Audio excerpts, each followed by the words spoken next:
Em fevereiro de 2005, cerca de 15 mil pessoas foram retiradas de uma ocupação popular no Parque Oeste Industrial por meio de uma operação policial.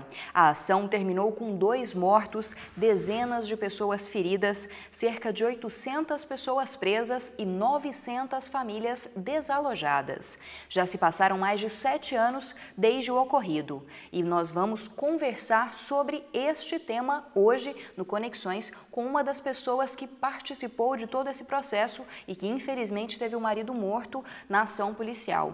Olá, Ironildes. Olá, Camila. Conversa agora então com Ironildes Nascimento, que é uma das vítimas da desocupação do Parque Oeste. Ironildes, antes da gente começar a entrevista, a gente traz agora uma reportagem relembrando todos os acontecimentos daquele fevereiro de 2005.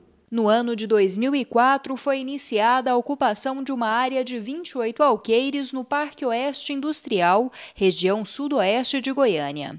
A área estava abandonada desde a criação do loteamento urbano na década de 1950 e os proprietários deviam mais de 2 milhões de reais em impostos.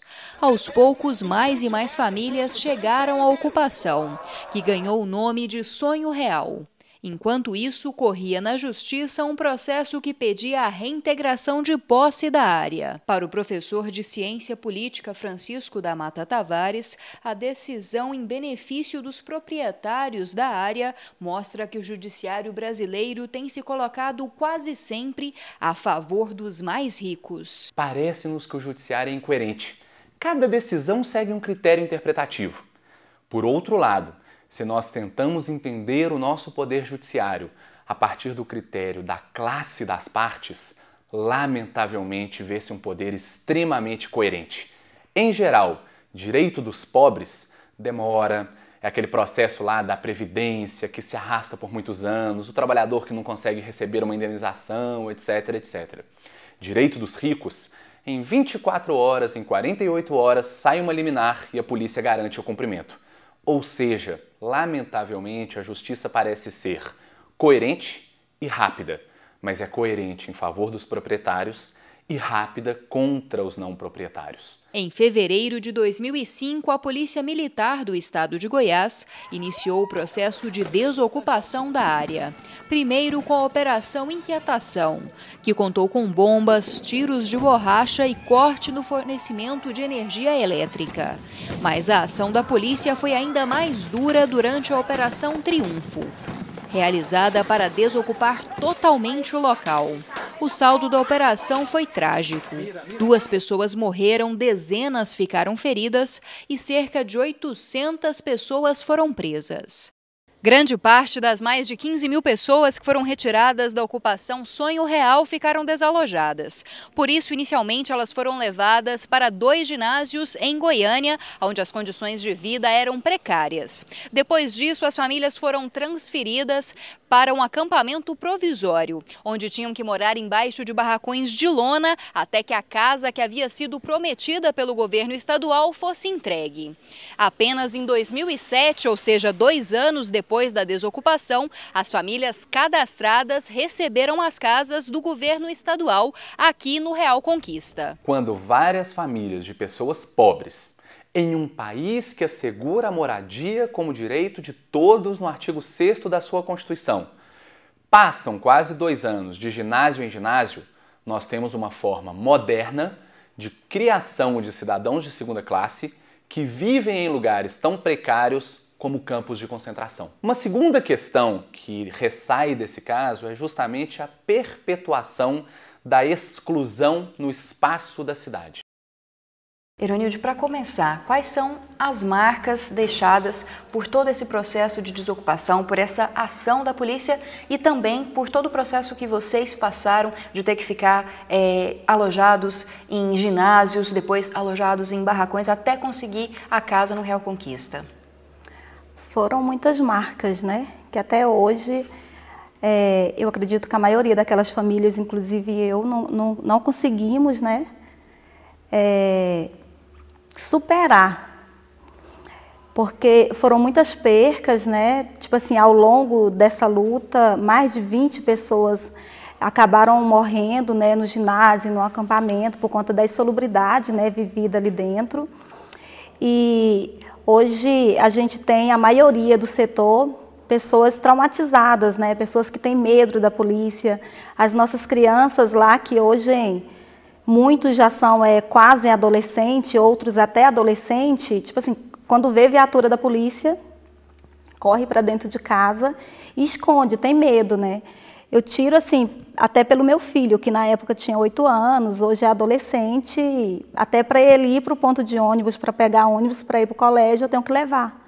Porque assim, tem medo de sair na rua, tem medo da polícia, não tem medo dos companheiros lá dentro, mas tem medo da polícia, né? E foi muita luta, né? Foi muita tristeza, foi muito sofrimento para hoje a gente ter conseguido a nossa moradia, né? Então, vale a pena, né? Valeu a pena pelas conquistas que a gente teve, mas tivemos muitas percas irreparáveis, né? Que foram companheiros nossos que ficou no meio dessa luta, né? Não chegou até o final. Por que as pessoas, poderia dizer de uma forma geral, e por que essas pessoas acabaram morrendo depois do processo de desocupação? O que levou a essas mortes? A insalubridade, né, vivida dentro do ginásio e dentro do acampamento.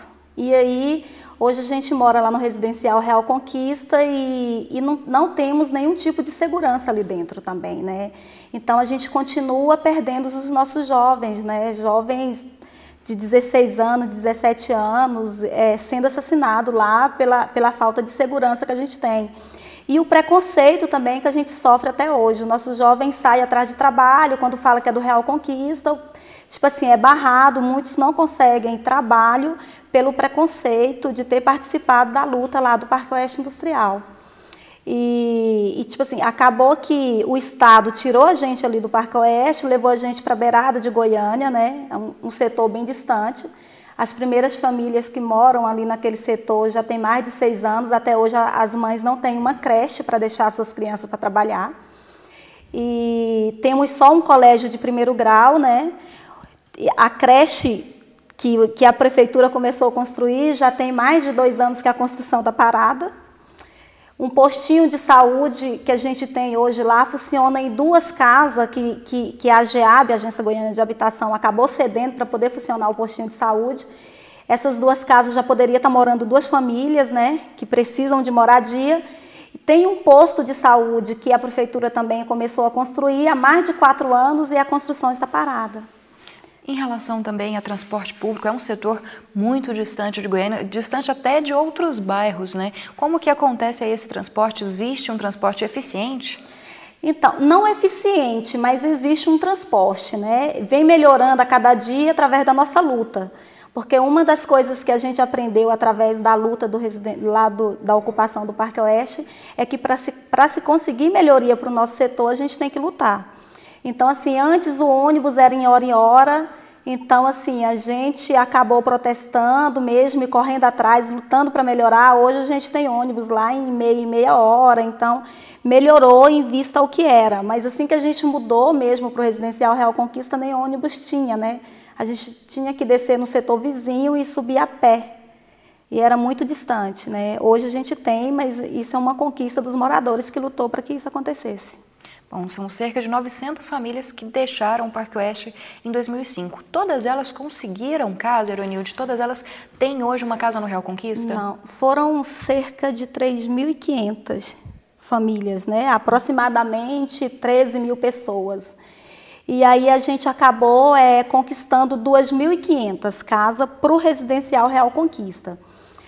As famílias que foram para o acampamento, que foram aproximadamente 1.000 famílias, essas todas já estão assentadas no Residencial Real Conquista. Hoje a gente tem no Residencial Real Conquista aproximadamente umas 2.000 famílias assentadas. O restante ainda estão esperando, né, 7 anos depois, ainda não conseguiram sua moradia.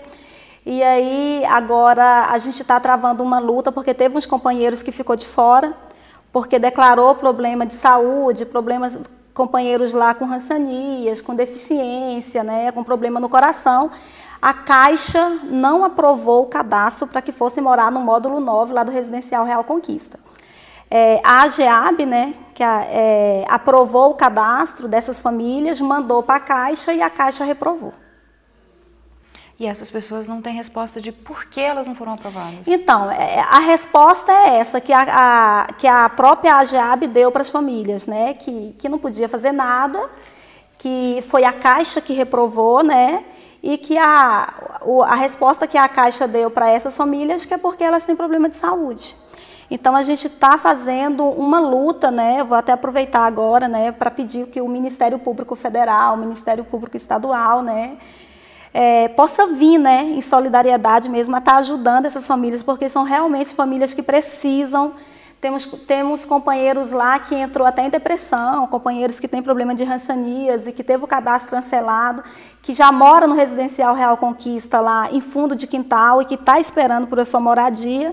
E aí, quando descobriu que não vai conseguir a sua moradia pelo fato de ter esse tipo de doença, então, tipo assim, ela estava começando a melhorar a depressão, estava tendo acompanhamento com psicólogo, então voltou tudo de novo a estaca zero, né?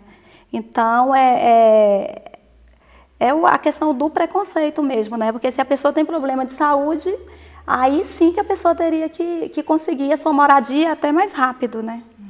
Bom, vocês, por enquanto, não têm aí uma certidão em nome de vocês da casa. A casa, ela é do Estado e vocês têm que ficar 8 anos, é isso, nelas, até que possa comercializar ou possa alugar o imóvel. Isso, 8 anos, a documentação lá da casa ainda está, né, em nome do Estado, 8 anos depois, né, e aí a gente vai lutar para que o documento venha mesmo em nome de cada uma daquelas famílias.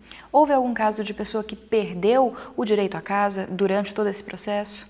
Houve, né? Houve um caso, né, de uma pessoa que a gente relata até que foi muito injusto, porque era uma companheira que o ex-companheiro dela teve a infelicidade de falar aí para um repórter de uma emissora de que a casa era para vender. E aí falou isso, foi embora, já não estava mais com ela, e depois a AGEAB deu ordem de despejo, e essa companheira teve que sair 6 horas da manhã de dentro da sua casa, debaixo de chuva, perdeu tudo, ficou mais ou menos mais de um mês jogada lá na rua com as coisas cobertas com lona, lá no residencial Real Conquista, e hoje ela mora num barracão, em frente lá ao residencial. Perdeu tudo, né? A última vez mesmo que eu estive na casa dela, estava cozinhando na lenha, porque não tinha nem fogão, não tinha nada. É uma pessoa extremamente carente. Ela ainda, tipo assim, e é índia ainda, né? E perdeu a casa dessa forma, por um crime que ela não cometeu. Bom, voltando um pouquinho aos acontecimentos de 7 anos atrás, 2 mortes foram registradas, uma do seu marido, outra de um outro companheiro, também pessoas que ficaram seriamente feridas, até se tornaram paraplégicas por causa daquela desocupação. Houve alguma penalização, há algum processo sendo movido na justiça em relação a esses acontecimentos? Tipo assim, há um processo, né, sendo movido na justiça, e a nossa luta mesmo é que federalize o caso. Porque como que pode a polícia que foi lá cometer o crime, como que ela mesmo vai lá e julga, né? Então, a gente faz essa defesa aqui para poder vir à tona mesmo o que aconteceu lá no Parque Oeste Industrial, né? Na comunidade São Real, que moradores que estavam ali, assim como eu, a gente acredita que não foram só 2 mortes ali dentro, a gente costuma falar que foram 2 mortes oficialmente. E aí, então a nossa luta é que federalize o caso mesmo, né? E se caso isso não aconteça, a gente acredita que tudo está caminhando para a impunidade. E há alguma possibilidade de você conseguir, você e as outras pessoas atingidas por aquela ação, conseguir alguma indenização na justiça? Então, há uns processos lá de indenização, inclusive o meu, né? Eu entrei 6 meses depois da retirada, eu acho que mais ou menos 4 meses depois eu já tive uma sentença favorável, né? E aí depois todas as sentenças foram favoráveis, eu estou com uma ordem lá do juiz para o Estado pagar, mas aí receber nada, né? E com isso também a mãe do Wagner, também, o outro companheiro que foi assassinado lá pela polícia também entrou, também conseguiu na justiça e também não recebeu. Agora, o companheiro, que é o Marcelo Henrique, que ficou paraplégico, esse entrou também com pedido de indenização por danos morais e não conseguiu. Bom, para finalizar, Ironilde, a gente vê outras lutas muito parecidas com aquela do Parque Oeste ainda hoje, o caso de Pinheirinho, outros casos aí de ocupações populares. Você, como uma pessoa que esteve em uma ocupação popular, acredita que vale a pena continuar lutando pelo direito à moradia? Qual seria a sua mensagem aí nesse mundo em que a gente tem que lutar tanto, às vezes, para conseguir um direito que é básico? Vale a pena, né? Tipo assim, vale a pena sim continuar lutando pela moradia e por outros direitos, né, que a gente tem, né? Porque, principalmente o da moradia, então, né, que está na nossa Constituição, que temos direito à moradia, se você não tem condições de comprar, de pagar, né, isso. Então, vale a pena lutar, né? É difícil, não é fácil, né? A luta que a gente passou lá no Parque Oeste não foi fácil. 7 anos se passaram, eu costumo falar que foram 7 anos de sofrimento e de muita luta. Mas hoje a gente tem uma conquista, e eu costumo falar, gente, quando eu chego lá no Residencial Real Conquista, que eu vejo, é um setor muito grande, um setor para 3.500 famílias, né? É uma cidade. Então, tipo assim, se a gente conseguiu o Residencial Real Conquista, foi porque a gente lutou. Eu costumo falar que o Residencial Real Conquista, ele é fruto da luta do povo, né? E a gente também não pode esquecer também que também é fruto de um crime de Estado, que mandou derrubar mais de 3.500 casas de trabalhadores e trabalhadoras, né? O Ironilde, o Conexões agradece muito a sua presença aqui para relembrar, para fazer com que as pessoas voltem a falar e aí voltem a cobrar as ações devidas a esse caso. Obrigada. Bom, e você não saia daí, porque o Conexões continua no próximo bloco trazendo mais informação sobre cultura, entretenimento. Lembrando também que você pode participar do Conexões, mandando um e-mail para o programa ou então acessando as redes sociais, fazendo perguntas aos nossos entrevistados, mandando sugestões de pauta e também até mesmo fazendo críticas ao programa. O Conexões vai sempre estar aberto para se conectar com você.